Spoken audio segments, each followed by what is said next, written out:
여러분 안녕하셨습니까? 양영태TV의 양영태입니다. 오늘은 2026년 4월 15일 수요일이 되겠습니다. 여러분 오늘 그 조선일보 사설자에 이런 사설이 나왔습니다. 이화영 변호인 출신이 이화영 사건 특검 보라니, 이 말 뒤에는 이럴 수가 있나, 국민들을 뭐로 보고 있나 라는 말이 숨어 있다고 생략되어 있지 않나 이렇게 느껴집니다. 이화영 변호인 출신이 이화영 사건 특검 보라니, 그렇지 않습니까? 네가 국민들을 뭐로 보고 있나 라는 말이 생략이 되어 있는 것 같습니다. 으악! 놀라운 일입니다. 세상에 이제 막 가자는 겁니까? 사진이 떡 나와 있는데요. 윤석열, 김건희에 의한 내란, 외환 및 국정농단 행위의 진상규명을 위한 특별검사. 말도 깁니다. 에? 말이 길어요. 윤석열, 김건희에 의한 내란, 외환 및 국정농단 행위의 진상규명을 위한 특별검사 하고 쫙 사진들이 나옵니다. 네, 누가 누군지는 모르지만 하여튼 사람들이 꽤 많습니다. 5명 정도 되는 것 같아요. 네. 2차 종합특검팀이라는 겁니다. 그 사진이 한 장 딱 나오고 그 다음에 쌍방울 대북송금 진술 회유 의혹 수사를 총괄하는 2차 종합특검의 권영빈 특검보 이름까지 적시가 됐습니다. 권영빈 특검보가 이화영 전 경기도 부지사의 과거 정치자금법 위반 사건 변호를 맡았던 사실이 드러났다, 이렇게 확실성 있게 얘기를 합니다. 이화영은 대북송금 사건으로 유죄가 확정돼서 지금 감방에 가 있는데, 유죄가 확정됐는데 이 민주당과 이 이화영 씨는 이 과정에서 검찰이 이재명 대통령을 공범으로 엮기 위해 진술을 회유했다고 주장을 하고 있습니다. 그런데 과거에 이화영 씨 사건 변호인이었던 권 특검보, 권영빈 특검보, 권 이름이 뭐죠? 이름이 권영빈입니다. 권영빈 특검보가 특검에 들어가서 이 씨가 제기한 의혹을 수사한다는 것입니다. 이 씨가 제기한 의혹을 수사한다는 것입니다. 이화영 변호인 출신이 이화영 관련 사건을 수사하는 것이 말 됩니까? 안 됩니까? 이 사설자는 이화영 변호인 출신이 이화영 관련 사건을 수사하는 것이 말이 되나? 라고 표현을 합니다. 말 됩니까? 안 됩니까? 사설자가 맞습니까? 사설자가 틀렸습니까? 더구나 이화영 씨는 권 특검보를 방용철 전 쌍방울 부회장 변호인으로 소개해줬다고 합니다. 대북송금과 별개로 자신이 쌍방울에서 법인카드를 받아 쓴 혐의로 수사를 받을 때였습니다. 이 씨와 권 특검보 관계는 단순한 과거 사건 변호인을 넘는 관계라는 사실을 보여준다고 사설자는 피어리들을 딱 찍습니다.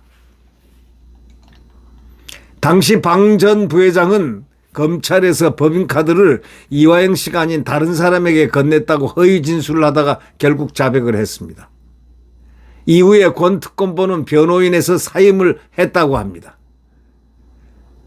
여러 정황상 이화영 씨가 자신의 이익을 위해 권 특검보를 방 전 부회장에게 소개했을 가능성이 큽니다.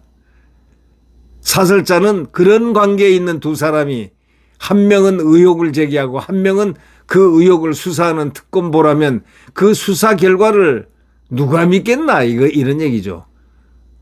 국민을 어떻게 봐서 이런 얘기를 하는 것인가 라는 의문이 들어가는 대목입니다. 이래도 되는 겁니까? 이래도 괜찮습니까? 권 특검보는 얼마 전 대북송금 사건과 관련해서 윤석열 정부 대통령실의 개입 정황을 확인했다 면서 이를 국가 권력에 의한 초대형 국정농단 의심 사건이라고 했습니다. 권특검보가. 본격 수사를 하기도 전이었습니다. 실체적 진실을 찾겠다는 것이 이 권특검보의 목적이 아니라 정치를 하자는 것이 아닌가라고 사설자는 권특검보에게 물어봅니다. 실체적 진실을 찾겠다는 것이 아니라 정치를 하는 것 아닌가 이렇게 물어봅니다. 예. 그러니까 권특검보가 얼마 전에 대북송금 사건과 관련해서 윤석열 정부 대통령실의 개입 정황을 확인했다 이렇게 얘기를 하거든요. 그러면서 이거를 국가 권력에 의한 초대형 국정농단 의심 사건이다 하고 규정을 했습니다. 본격 수사를 하기도 전에 국정농단, 초대형 국정농단 의심 사건이라고 정의를 내렸습니다. 실체적 진실을 찾겠다는 것이 아니라 정치를 하는 것이 아닌가라고 묻는 조선일보의 이 말은 유연하게 들리지만 상당히 무서운 함의가 함축되어 있습니다. 국민을 어떻게 보는가? 국민들을 어떻게 보는가라는 의미도 숨어 있다고 보입니다. 2차 특검의 김지미 특검보도 마찬가지라는 겁니다. 김지미 특검보도 마찬가지라는 겁니다. 민변 사무차장 출신인 그 김지미 특검보는 그는 최근에 김어준 씨 유튜브 채널 프로그램에 나와가지고 윤 전 대통령 등의 소환 여부와 관련해서 지금 빌드업 과정이고 곧 원하는 장면을 보시지 않을까 한다. 곧 원하는 장면을 보시지 않을까 한다. 빌드업 과정이고 곧 원하는 장면을 보시지 않을까 한다. 이렇게 말했다는 겁니다. 원하는 장면이 누가 원하는 장면이죠? 빌드업 과정은 무슨 빌드업이죠? 김어준 유튜브에 나와가지고 윤 대통령의 소환 여부와 관련해서 소환할까 말까 하는 소환 여부와 관련해서 지금 빌드업 과정이다 이거예요. 곧 원하는 장면을 보시지 않을까 한다. 원하는 장면을 보시지 않을까 한다. 이렇게 말했습니다. 그럼 원하는 장면이 뭐죠? 특검보가 수사 중에 정치 유튜브에 나온 것도 심각한 문제인데 특검보가 마치 수사를 인민재판으로 여기는 듯한 인식까지 드러냈다. 이렇게 점을 찍고 있습니다. 특검 수사가 마치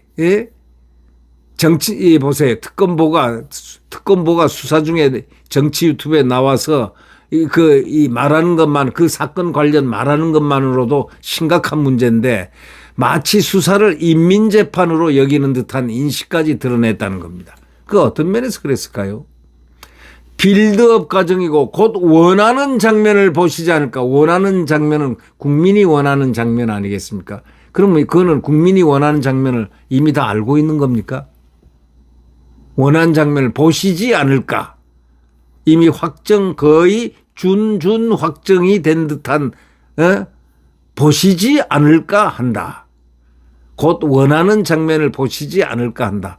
이 말이 아마 사설자는 판단할 때 인민재판으로 여기는 듯한 인식까지 드러냈다고 적시를 한 것 같습니다. 특검 수사의 정당성은 정치 중립과 공정성에 있다고 사설자는 정의를 내렸습니다. 맞습니다. 특검하는 이유가 뭡니까? 검찰, 경찰 수사를 거치지 않고 특검을 바로 하는 이유가 무엇입니까? 특검 수사의 정당성은 정치 중립과 공정성에 있다 이거야. 이 중립을 정치적으로 중립되고 공정하기 위해서 지금 특검을 하는 거 아니냐라는 이 원론적인 항변입니다. 특검보들이 이런 편향성을 갖고 있다면 그 자체만으로 자격이 없다 하고 딱 한마디로 사설자 맨 마지막 단원이 특검보들이 이런 편향성을 갖고 있다면 그 자체만으로 자격이 없다 하고 딱 정의를 내렸습니다. 특검보들이 이런 편향성을 갖고 있다면 그 자체만으로 자격이 없다. 국민 여러분은 어떻게 생각하십니까? 이 조선일보 사설자에 대해서 어떻게 생각하십니까? 이 사설자가 말한 이화영 변호인 출신이 이화영 사건 특검 보라니 정말 의아할 일입니다. 네, 구독 버튼과 엄지를 눌러주시면 감사하겠습니다.